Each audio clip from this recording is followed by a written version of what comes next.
Le Niger est un vaste pays enclavé de l'Afrique de l'Ouest. 88% de sa population vit de l'élevage. Mais dans ces pays sahéliens, en dehors des problèmes de sécheresse, les risques sanitaires constituent la seconde contrainte majeure à la productivité de l'élevage et à l'optimisation de la contribution de cette activité au bien-être des ménages en milieu rural. La précarité de la santé animale est due entre autres par le manque de structures performantes d'appui conseil et le faible accès aux services de soins rendant les élevages vulnérables aux épizooties animales. Ces dernières se traduisent par de fortes mortalités du cheptel, la baisse des productions et l'insécurité alimentaire des ménages. Poursuivant son objectif d'améliorer durablement l'économie et la vie sociale des ménages agro-éleveurs par l'optimisation de l'élevage paysan, le projet d'appui à l'élevage dans la région de Dosso et la commune d'Adarbisnet Apelda a soutenu la mise en place de 3 services vétérinaires privés de proximité, communément appelés SVPP. Les 3 SVPP de Dosso, Boboy et Adarbisnet ont chacun à sa tête un cabinet vétérinaire privé dirigé par un médecin qui encadre plusieurs auxiliaires d'élevage. Comme ses pairs, le cabinet vétérinaire Prox Veto du Dr Hassan Adamou Meikizo encadre un réseau d'une 50aine d'auxiliaires d'élevage dans le département de Dosso. Le réseau SVPP est constitué du cabinet en tant que tel, là où les produits sont stockés, et des auxiliaires d'élevage qui sont sur le terrain. Le réseau est constitué d'un docteur vétérinaire, de 2 assistants et des auxiliaires dont le nombre peut varier d'un endroit à un autre. En dehors des rencontres périodiques qu'on a avec les auxiliaires, il nous arrive à nous-mêmes de nous déplacer, aller vers ces auxiliaires-là, leur apporter l'appui conseil, l'utilisation des différents produits, et discuter avec la population sur l'activité que mène l'auxiliaire et s'ils sont satisfaits ou pas de ce que fait l'auxiliaire.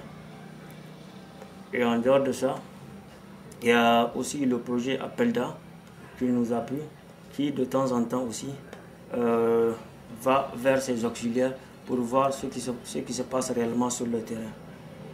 Il y a aussi les services techniques qui jouent le rôle régalien. Ils ont leur part de responsabilité dans ce que font les auxiliaires sur le terrain. Et nous, ce qu'on fait, on appuie d'abord le vétérinaire à suivre ses AE, d'une part. D'autre part, il est dans l'obligation du vétérinaire de faire un suivi encadrement de ses AE. Et les auxiliaires d'élevage pour qu'ils puissent qu'on puisse identifier les difficultés qu'ils ont, qu'ils rencontrent, non seulement dans l'exercice de leur tâche, mais aussi dans leur intégration au niveau de leur société.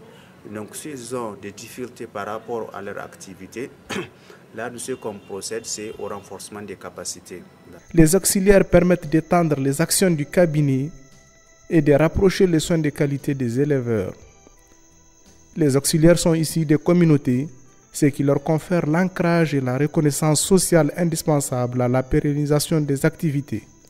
Ils ont aussi un cahier de charges à respecter et rendre compte aux médecins vétérinaires, chefs du réseau SVPP. Mes limites, c'est de vacciner, de déparasiter. S'il y a lieu de traiter un animal malade, si j'ai les moyens, on m'a appris comment traiter quelques maladies. Bon, je ne vais pas à l'abattoir. Je ne fais pas l'opération. Et encore, ce que les vétérinaires disent, ça, il faut qu'on élimine un troupeau. Je ne peux pas faire ça. Il faut que je rencontre mes supérieurs. Outre les soins, le SVPP assure également la formation et la sensibilisation des éleveurs.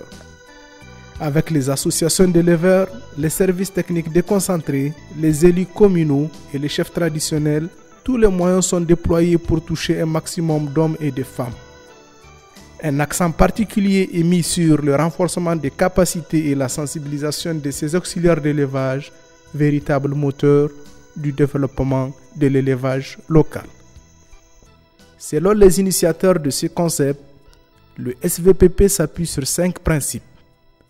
Le désengagement de l'État au profit du secteur privé et son repositionnement sur ses fonctions régaliennes, la prise en charge des coûts de la santé par les éleveurs, la disponibilité et l'accessibilité des services de santé animale de base, l'articulation et l'intégration de plusieurs acteurs de la filière, et enfin la professionnalisation et la responsabilisation des vétérinaires privés.